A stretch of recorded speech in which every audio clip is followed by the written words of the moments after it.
Assalamualaikum warahmatullahi wabarakatuh. Halo teman-teman. Perkenalkan nama saya Monita Apriliani. Saya dari kelas Manajemen D, Prodi Manajemen dengan NPM D1190397. Saya dari kelompok 5 dengan tujuan memenuhi salah satu tugas Ibu di Ratna Gumilang SPRMM selaku pengampu mata kuliah Manajemen Keuangan Internasional dengan judul materi Behavioral Finance. Adapun materi yang akan saya sampaikan pada presentasi kali ini terbagi menjadi 4. Yang pertama, definisi dan tujuan. Kedua, paham perilaku ekonomi dan psikologis. Ketiga, faktor psikologis investor saat mengambil keputusan dan cara mengurangi dampak bias.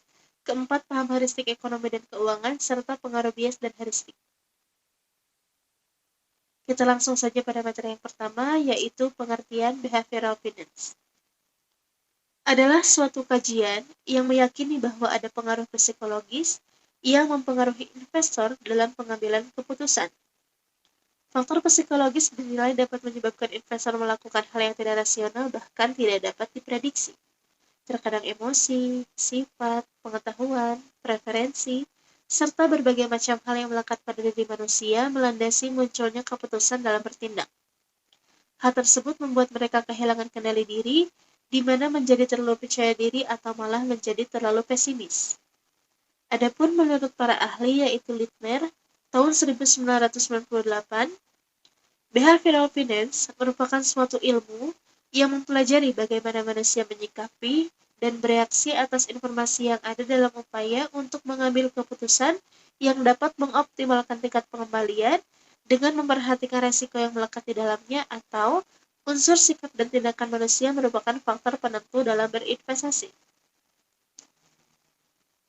Selanjutnya yaitu tujuan behavioral finance.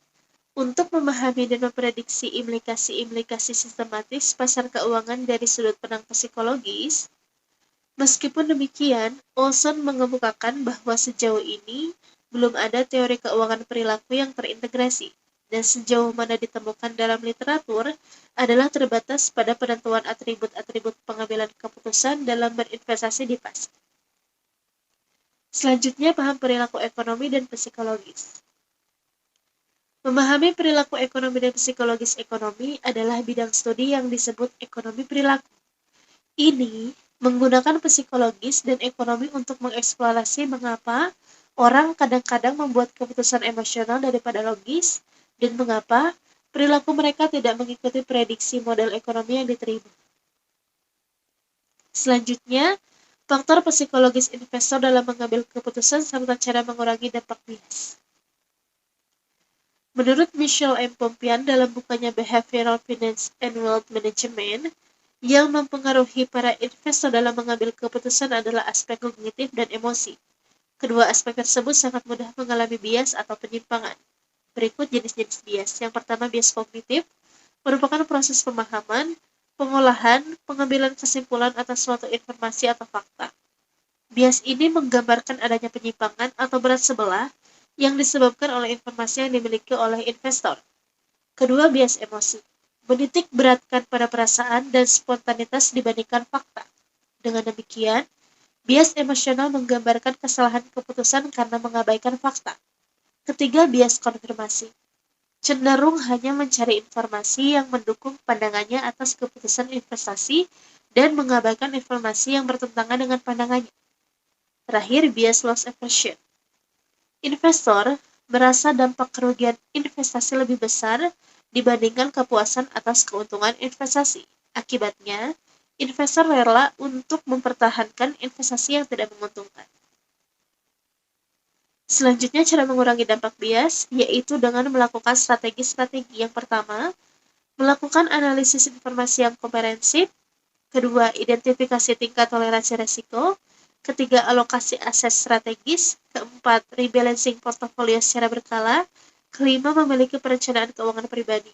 Adapun, aspek paling penting dalam mengambil keputusan investasi adalah ketenangan pikiran. Terakhir, yaitu paham heuristik ekonomi dan keuangan, serta pengaruh bias dan heuristik. Menurut ekonomi perilaku Herbert Simon, kebanyakan orang menggunakan heuristik ketika dihadapkan dengan keputusan yang kompleks. Heuristik adalah jalan pintas mental yang kita gunakan untuk memutuskan sesuatu dengan cepat atau tidak sama sekali. Investor dan profesional keuangan sering menggunakan heuristik ketika menganalisis keputusan investasi. Heuristik sering didasarkan pada asumsi atau aturan praktis yang sering tetapi tidak selalu berlaku. Terakhir, pengaruh bias dan heuristik. Bias dan heuristik yang membantu menciptakannya mempengaruhi perilaku investor, psikologi perdagangan, psikologi pasar, kesalahan kognitif, dan penalaran emosional. Sekian presentasi yang dapat saya sampaikan. Mohon maaf apabila masih banyak kekurangannya. Saya tutup dengan wabillahi taufiq wal hidayah. Wassalamualaikum warahmatullahi wabarakatuh.